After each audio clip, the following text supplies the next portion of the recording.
ಶಕ್ತಿಮಾನಾದ ಮೇಕೆ. ಒಂದು ದೊಡ್ಡ ಕಾಡಿನಲ್ಲಿ ಶಿವಸಿಂಗ್ ಅನ್ನೋ ಸಿಂಹ ರಾಜ್ಯ ಮಾಡುತ್ತಿತ್ತು. ಅದ್ ಯಾವಾಗ್ಲೂ ನ್ಯಾಯಕ್ಕೆ ಬೆಲೆ ಕೊಡೋದು. ಅದ್ ಮಾತ್ರ ಅಲ್ದಿರ ಎಲ್ಲ ಪ್ರಾಣಿಗಳನ್ನೂ ಚೆನ್ನಾಗಿ ನೋಡ್ಕೋತಿತ್ತು. ಆದ್ರೆ ಕೆಲವು ದಿನದಿಂದ ಶಿವಸಿಂಗ್ಗೆ ಹುಷಾರಿರ್ಲಿಲ್ಲ. ಪಕ್ಕದ ಕಾಡಿನ ರಾಜ ಕೃಪಾಲ್ ಸಿಂಗ್ ಒಂದು ಭಯಂಕರವಾದ ಸಿಂಹ ಅದರ ಗುಹೆಯಲ್ಲಿ ಕೋಪದಿಂದ ಕೂತಿತ್ತು. ಅಷ್ಟ್ರಲ್ಲಿ ಅದರ ಸೇನಾಧಿಪತಿ ನರಿ ಅಲ್ಲಿಗೆ ಬರುತ್ತೆ. ನಿನಗೆ ಕಾಯ್ತಾ ಇದ್ದೆ ಕಾಲು. ಹೇಳು, ಆ ದಟ್ಟ ಅರಣ್ಯದಿಂದ ಏನು ಸೂಚನೆ ತಗೊಂಬಂದಿದ್ಯಾ? ಮಹಾರಾಜ್, ತುಂಬಾ ಒಳ್ಳೆ ಶುಭ ಸಮಾಚಾರವಿದೆ. ಶಿವಸಿಂಗ್ಗೆ ಜ್ವರ ಬಂದಿದೆ. ಇದೇ ಸರಿಯಾದ ಸಮಯ ಅವನ ಮೇಲೆ ದಾಳಿ ಮಾಡೋದಕ್ಕೆ. ಅವನು ನಿಮ್ಮನ್ನ ಹೆದರಾಕೊಡೋದಕ್ಕೆ ಆಗೋದಿಲ್ಲ. ಇದನ್ನ ಕೇಳಿ ಕೃಪಾಲ್ ಸಿಂಗ್ ಜೋರಾಗಿ ನಗತ್ತೆ. ಆಮೇಲೆ ಕೋಪದಲ್ಲಿ ಹೇಳುತ್ತೆ, ಆದ್ರೆ ನಾನು ಕೇಳ್ಪಟ್ಟಿದ್ದೀನಿ, ಶಿವಸಿಂಗ್ ಅವನ ಪ್ರಜೆಯಲ್ಲಿ ತುಂಬಾ ಪ್ರಸಿದ್ಧವಂತ. ಅವನನ್ನ ದಯಾಮಯ್ಯ ರಾಜ ಅಂತ ಕರೀತಾರೆ. ಆ ರೀತಿ ಏನಲ್ವಲ್ಲ. ನಾನು ಅವನ ಮೇಲೆ ದಾಳಿ ಮಾಡು, ಮತ್ತೆ ಪ್ರಜೆಗಳು ಅವನ್ನ ಕಾಪಾಡೋದಕ್ಕೆ ಬರ್ತಾರೆ. ಮಹಾರಾಜ್, ಆ ದಟ್ಟ ಅರಣ್ಯದ ಪ್ರಾಣಿಗಳು ತುಂಬಾ ಸೀದಾ ಸಾದ ವ್ಯಕ್ತಿಗಳು. ನನ್ನ ಮೇಲೆ ಭರವಸೆ ಇಟ್ಕೊಳ್ಳಿ. ಅವರು ನಿಮ್ಮ ವಿರುದ್ಧ ಬರೋದೇ ಇಲ್ಲ. ನೀವು ಶಿವಸಿಂಗ್ನ ಸಾಯಿಸ್ಬಿಡಿ, ಆಮೇಲೆ ಪೂರ್ತಿ ಕಾಡು ನಿಮ್ಮದಾಗ್ಬಿಡುತ್ತೆ. ಸಾಕು, ಹಾಗಾದ್ರೆ ಇವತ್ತಿನ ರಾತ್ರಿಯ ಶಿವಸಿಂಗ್ನ ಕೊನೆಯ ರಾತ್ರಿ ಆಗುತ್ತೆ. ಒಂದ್ ರಾತ್ರಿ ಕೃಪಾಲ್ ಸಿಂಗ್ ರಾತ್ರಿ ಹೊತ್ತಲ್ಲಿ ಕಾಣ್ದಿರ ಶಿವಸಿಂಗ್ ಗುಹೆಗೆ ಹೋಗ್ಬಿಡತ್ತೆ. ಸಡನ್ ಆಗಿ ಅವರಿಬ್ರು ಮಧ್ಯೆ ಜಗಳ ಆದಾಗ ಹುಷಾರಿಲ್ದಿರೋ ಶಿವಸಿಂಗ್ ಇನ್ನೂ ಸುಸ್ತಾಗ್ಬಿಡತ್ತೆ. ಅನ್ಸುತ್ತೆ ಇವನಿಗೆ ಮೊದಲೇ ಗೊತ್ತಿತ್ತು ಅನ್ಕೊಳ್ತೀನಿ ನನಗೆ ಜ್ವರ ಬಂದಿತ್ತು ಅಂತ. ಇದರದೇ ಲಾಭ ತಗೊಂಡು ನನ್ನ ಮೇಲೆ ಹಲ್ಲೆ ಮಾಡಿದಾನೆ. ಇಲ್ಲಿಂದ ಓಡ್ ಹೋಗೋದೇ ಒಳ್ಳೇದು. ತಾಕತ್ತಿದ್ರೆ ವಾಪಸ್ ಬಂದು ನನ್ನ ರಾಜ್ಯಕ್ಕೆ ಕಬಳಿಸ್ಕೋಬಹುದು ಅಂತ ಹೇಳಿ ಶಿವಸಿಂಗ್ ಅಲ್ಲಿಂದ ಓಡ್ ಹೋಗುತ್ತೆ. ಆಮೇಲೆ ಕಾಡಿನ ಆಚೆ ಒಂದು ದೊಡ್ಡ ಗುಹೆ ಒಳಗೋಗಿ ಕುತ್ಕೊಂಡ್ಬಿಡತ್ತೆ. ಈಗ ಈ ಕಾಡಿನ ರಾಜ ಕೃಪಾಲ್ ಸಿಂಗ್. ಅವಾಗ ಅದರ ಫ್ರೆಂಡ್ ಆದ ಕಪ್ಪು ನರಿನೂ ಅಲ್ಲಿಗೆ ಬರುತ್ತೆ. ಕಾಲು, ಹೋಗಿ ಎಲ್ಲ ಕಾಡು ಪ್ರಾಣಿಗಳಿಗೆ ಕರಿ. ಈಗ ಅವ್ರಿಗೆ ಗೊತ್ತಾಗಬೇಕು ಅವರ ರಾಜ ಶಿವ್ ಸಿಂಗ್ ಅಲ್ಲ, ಬದಲಿಗೆ ಕೃಪಾಲ್ ಸಿಂಗ್ ಅಂತ. ಇನ್ಮೇಲೆ ಯಾರಾದ್ರೂ ಕಾಡಲ್ಲಿ ಬದುಕುಳಿಬೇಕಂದ್ರೆ ಆಗ ನನ್ನ ಆದೇಶದ ಮೇಲೆ ಬದುಕಬೇಕು. ಕಪ್ಪು ನರಿ ತಕ್ಷಣ ಕಾಡಲ್ಲಿರೋ ಎಲ್ಲರಿಗೂ ಇದ್ರ ಬಗ್ಗೆ ಹೇಳಕ್ ಹೊರಟುತ್ತೆ. ಸ್ವಲ್ಪ ಹೊತ್ತಲ್ಲೇ ಆ ಕಾಡ್ ಪೂರ್ತಿ ಎಲ್ಲರೂ ಇದ್ರ ಬಗ್ಗೆ ಮಾತಾಡಕ್ ಶುರು ಮಾಡ್ತಾರೆ. ಕಿಶೋರ್ ಸಿಂಗ್ ನ ಗೆದ್ದು ಕೃಪಾಲ್ ಸಿಂಗ್ ಕಾಡಿನ ರಾಜ ಆಯ್ತು ಅಂತ. ಸ್ವಲ್ಪ ಹೊತ್ತಲ್ಲೇ ಆ ಕಾಡಲ್ಲಿರೋ ಎಲ್ಲ ಪ್ರಾಣಿಗಳು ತುಂಬಾ ಹೆದರ್ಕೊಂಡ್ ಬಂದು ನಿಂತ್ಕೊಳ್ಳುತ್ತೆ. ಆಮೇಲೆ ಕೃಪಾಲ್ ಸಿಂಗ್ ಆನೆ, ಕರಡಿ ಮತ್ತು ನರಿಗಳನ್ನ ತನ್ನ ಹತ್ರ ಕರೆಯುತ್ತೆ. ನನ್ನ ಗುಹೆ ಹತ್ರ ಹಸಿರು ಕಡಿಮೆ ಇದೆ. ಹಗಲು ರಾತ್ರಿ ಗಿಡಗಳನ್ನ ಕಿತ್ಕೊಂಡು ನನ್ನ ಗುಹೆ ಹತ್ರ ಬನ್ನಿ, ಮತ್ತೆ ಅದರ ಮುಂದೆ ಇರುವಂತ ಸೌಂದರ್ಯವನ್ನು ಹೆಚ್ಚಿಸಿ. ಮಹಾರಾಜ್, ಹಗಲು ರಾತ್ರಿ ಗಿಡ ಕೀಳೋದಾ? ಆಗ ಮಲ್ಕೊಳ್ಳೋದು ಯಾವಾಗ? ಎಲ್ಲಿವರೆಗೂ ಗಿಡ ತರ್ತಾನೆ ಇರ್ತೀರಾ? ಬದುಕೇ ಇರ್ತೀರಾ, ಇಲ್ಲ ಅಂದ್ರೆ ಶಾಶ್ವತವಾಗಿ ಸತ್ತು ಹೋಗ್ತೀರಾ. ಈಗ ಹೋಗಿ. ಆನೆ ಸುಸ್ತಾಗಿ ಅಲ್ಲಿಂದ ಹೊರಟೋಗುತ್ತೆ. ಮುಳ್ಳಿನ ಪೊದೆ ಮತ್ತೆ ಕಲ್ಲನ್ನ ಜರುಗಿಸಿ ನನಗಾಗಿ ಒಂದು ದೊಡ್ಡ ಮೈದಾನವನ್ನು ಮಾಡಿ. ಮಹಾರಾಜ್, ಮುಳ್ಳು ಮತ್ತೆ ಕಲ್ಲನ್ನ ಜರುಗಿಸೋದ್ರಲ್ಲಿ ತುಂಬಾ ಕಷ್ಟ ಆಗುತ್ತೆ. ಮತ್ತೆ ನೀವು ಮೈದಾನವನ್ನು ಏನ್ ಮಾಡ್ತೀರಾ? ಬಾಯ್ ಮುಚ್ಚು, ನಾನಿನ್ನ ಹಳೆ ರಾಜ ಅಲ್ಲ. ನಿನ್ನ ಪ್ರಶ್ನೆ ಕೇಳೋದಕ್ಕೆ ನಾನೇನ್ ಹೇಳ್ತೀನೋ ಅದನ್ನ ಮಾಡು. ಕರಡಿನೂ ಏನೂ ಮಾತಾಡದಿರ ಹೊರಟು ಹೋಗುತ್ತೆ. ಕಾಡಿನ 4 ದಿಕ್ಕುಗಳಲ್ಲಿ ಕೆಲಸವನ್ನ ಮಾಡಿ. ಯಾವುದೇ ಪ್ರಾಣಿ ಓಡೋದಕ್ಕೆ ಪ್ರಯತ್ನ ಪಟ್ರೆ ಕೂಡಲೇ ನನಗೆ ಸುದ್ದಿ ಕೊಡು. ಮತ್ ನೆನ್ಪಿರ್ಲಿ, ರಾತ್ರಿಲೋ ನಿನ್ನ ಕಣ್ರೆಪ್ಪೆ ಮುಚ್ಚಬಾರ್ದು. ತುಂಬಾ ಹೆದರ್ಕೊಂಡಿದ್ದ ಆ ನರಿನು ಏನೂ ಮಾತಾಡ್ದಿರ ಹೊರಟು ಹೋಗ್ಬಿಡತ್ತೆ. ಕೃಪಾಲ್ ಸಿಂಗ್ ಮತ್ತೆ ಅಲ್ಲಿರೋ ಎಲ್ಲಾ ಪ್ರಾಣಿಗಳನ್ನ ಗುರಾಯಿಸ್ಕೊಂಡ್ ಹೇಳುತ್ತೆ, ಇನ್ಮೇಲಿಂದ ಏನೇ ತಿನ್ಬೇಕಾದ್ರೂ ನನ್ನ ಅನುಮತಿ ತಗೋಬೇಕು. ನಾನು ಯಾವಾಗ ಹೇಳ್ತೀನೋ ಆಗ್ಲೇ ಊಟ ಸಿಗುತ್ತೆ. ಒಂದ್ ವೇಳೆ ನನ್ನ ಅನುಮತಿ ಇಲ್ಲದೆ ಯಾರಾದ್ರೂ ತಿಂದ್ರೆ ಆಗ ಅವನು ಇನ್ಯಾವತ್ತೂ ತಿನ್ನೋದಕ್ಕೆ ಉಳಿಯೋದಿಲ್ಲ. ಪ್ರಾಣಿಗಳೆಲ್ಲ ಹೆದರ್ಕೊಂಡು ಸೈಲೆಂಟ್ ಆಗ್ಬಿಡತ್ತೆ. ಆಮೇಲೆ ಬೇಜಾರಾಗಿ ಅಲ್ಲಿಂದ ಹೊರಟು ಹೋಗುತ್ತೆ. ಕಾಡಲ್ಲಿರೋ ಎಲ್ಲ ಪ್ರಾಣಿಗಳು ಭಯ ತುಂಬಾ ಜಾಸ್ತಿ ಆಗಿತ್ತು. ಅವತ್ತಿನಿಂದ ಆ ಕಾಡಲ್ಲಿ ಯಾವ ಪ್ರಾಣಿಗೆ ಹಸಿವಾದ್ರೂನು ಪರ್ಮಿಷನ್ ತಗೊಳಕ್ಕೆ ಮೊದಲು ಕೃಪಾಲ್ ಸಿಂಗ್ ಹತ್ರ ಹೋಗ್ಬೇಕಿತ್ತು. ಈ ರೀತಿ ಹೆಂಗ್ ನಡೆಯುತ್ತೆ? ಈ ರೀತಿ ಆದ್ರೆ ನಾವೇನು ಕೆಲಸ ಮಾಡೋದಕ್ಕೆ ಆಗೋದಿಲ್ಲ.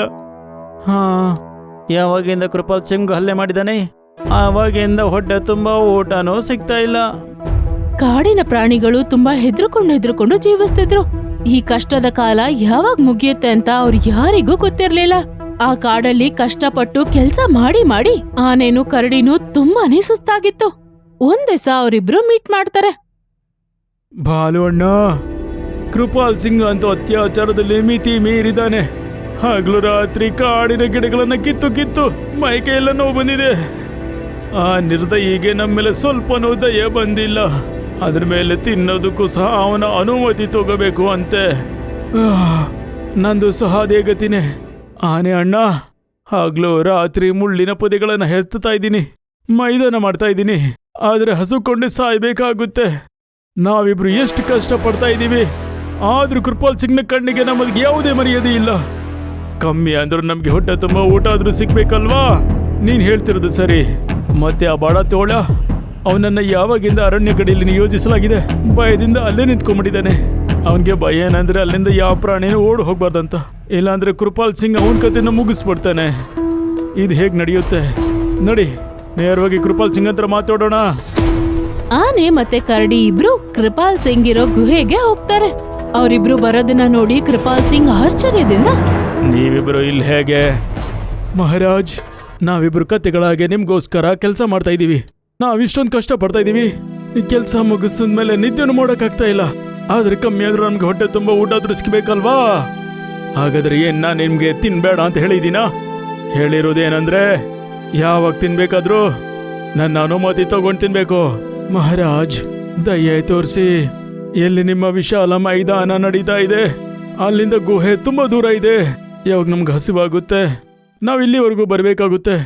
ಮತ್ತೆ ನಮ್ಮ ಆರೋಗ್ಯ ಹದ್ಗೆಟ್ಬಿಡುತ್ತೆ. ಮತ್ತೆ ನಂದು ಸಹ ಇದೆ ಗತಿನೇ. ನಾನು ಕಾಡಿನ ಕತ್ತಲೆಯಲ್ಲಿ ಗಿಡ ತಗೊಂಡ್ಬರ್ತೀನಿ. ಒಂದ್ ವೇಳೆ ರಸ್ತೆಯಲ್ಲಿ ಹಸುವಾದ್ರೆ ಆಗ ನಾನು ನಿಮ್ಮ ಹತ್ರ ಓಡ್ ಬರ್ಬೇಕಾಗುತ್ತೆ. ಇದನ್ನ ಕೇಳಿ ಕೃಪಾಲ್ ಸಿಂಗ್ ಜೋರಾಗಿ ನಗತ್ತೆ. ಅದಕ್ಕೆ ಉಪಾಯ ನನ್ನ ಹತ್ರ ಇದೆ. ಏನು ಉಪಾಯ ಮಹಾರಾಜ್? ಇನ್ಮೇಲಿಂದ ನನ್ನ ಹೊಸ ಆದೇಶವಿದೆ. ಮುಂದಿನ 1 ವಾರದವರೆಗೆ ಯಾವುದೇ ಪ್ರಾಣಿಗಳು ಏನು ತಿನ್ನಬಾರ್ದು. 1 ವಾರ ಆದ್ಮೇಲೆ ಎಲ್ಲರೂ ಜೊತೆಯಲ್ಲಿ ಊಟ ಮಾಡಬಹುದು. ಆನೆಗೂ ಕರಡಿಗೂ ಅವ್ರ ಕಾಲ್ ಕೆಳಗಿರೋ ಭೂಮಿನೇ ತಿರುಗೋ ತರ ಅನ್ನಿಸ್ತಾ ಇತ್ತು. ಹಾಗೆ ಅವರಿಗೆ ತಲೆ ಚಕ್ಕರ್ ಬಂದಂಗ ಆಯ್ತು. ಆಮೇಲೆ ಅವರಿಬ್ರು ಅಲ್ಲಿಂದ ನಿಧಾನಕ್ಕೆ ನಡ್ಕೊಂಡು ಹೋಗ್ಬಿಡ್ತಾರೆ. ಮತ್ತೆ ಕೃಪಾಲ್ ಸಿಂಗ್ ಆ ಇಡೀ ಕಾಡಿಗೆ ಹೇಳ್ತು, ಪೂರ್ತಿ ವಾರ ಯಾರು ಏನು ತಿನ್ನೋ ಹಾಗಿಲ್ಲ. ಆ ಕಾಡಲ್ಲಿರೋ ಎಲ್ಲ ಪ್ರಾಣಿಗಳಿಗೂ ತುಂಬಾ ಹಸಿವಾಗ್ತಿತ್ತು. ಹಸಿವಿನಿಂದ ಹೊಟ್ಟೆಲಿರೋ ಶಬ್ದ ಆ ಕಾಡ್ ಪೂರ್ತಿ ಕೇಳ್ತಾ ಇತ್ತು. ಆವಾಗ ತುಂಬಾ ಸೋಂಬೇರಿ ಮೇಕೆಯಾದ ರಾಧಾ ಅಲ್ಲಿಗೆ ಬರುತ್ತೆ. ರಾಧಾ ಮೇಕೆ ತುಂಬಾ ಸುಸ್ತಲ್ಲಿ ಹೇಳುತ್ತೆ, ಸಾಕು, ತುಂಬಾ ಆಯ್ತು. ಇನ್ಮೇಲೆ ನನ್ಗಿದೆಲ್ಲ ತಡಿಯಕ್ಕಾಗಲ್ಲ. ಇನ್ಮೇಲೆ ಇದೆಲ್ಲ ನನಗಾಗದೇ ಇಲ್ಲ. ಆ ಕಾಡಲ್ಲಿರೋ ಎಲ್ಲ ಪ್ರಾಣಿಗೂ ಆಶ್ಚರ್ಯವಾಗತ್ತೆ. ಕೃಪಾಲ್ ಸಿಂಗಿನ ಆದೇಶನ ಮೊದಲನೇ ಬಾರಿ ಯಾರೋ ಎದುರಿಸಿ ಮಾತಾಡಿದ್ದಾರೆ ಅಂತ. ಅದೂನು ರಾಧಾ ತರ ಒಂದು ಪುಟ್ಟ ಮೇಕೆ. ಕಾಡಿನ ಎಲ್ಲ ಪ್ರಾಣಿಗಳಿಗೂ ಆಶ್ಚರ್ಯವಾಗತ್ತೆ. ರಾಧಾ ಮೇಕೆ ಸಿಂಹದ ವಿರುದ್ಧ ಮಾತಾಡೋದನ್ನ ಕೇಳಿ ಆನೆ ರಾಧಾನ ಕಿಂಡಲ್ ಮಾಡೋ ತರ ಹೇಳುತ್ತೆ, ರಾಧಾ, ನೀನು ದುರ್ಬಲ ಮೇಕೆ, ನೀನೇನ್ ಮಾಡ್ತೀಯ? ಅಸ್ಲಿಗೆ ಮಾಡೋದಾದ್ರೂ ಏನು? ಆನೆ ನಿಜ ಹೇಳ್ತಾ ಇದೆ. ಈ ಕಾಡಲ್ಲೇ ವಾಸ ಮಾಡ್ತಿರೋ ಒಂದು ಸಾಧುನ ನನಗೆ ಗೊತ್ತು. ನನಗೆ ನಂಬಿಕೆ ಇದೆ. ಆ ಸಾಧು ಖಂಡಿತ ನಮಗ್ ಸಹಾಯ ಮಾಡ್ತಾರೆ. ರಾಧಾ ಒಂಟಿಯಾಗಿಯೇ ಸಾಧು ಹತ್ರ ಹೋಗತ್ತೆ. ಆಮೇಲೆ ಹೇಳುತ್ತೆ, ಗುರುದೇವ, ಈ ಅತ್ಯಾಚಾರಿ ಸಿಂಹದಿಂದ ಕಾಡನ್ನ ಹೇಗ್ ಕಾಪಾಡೋದು?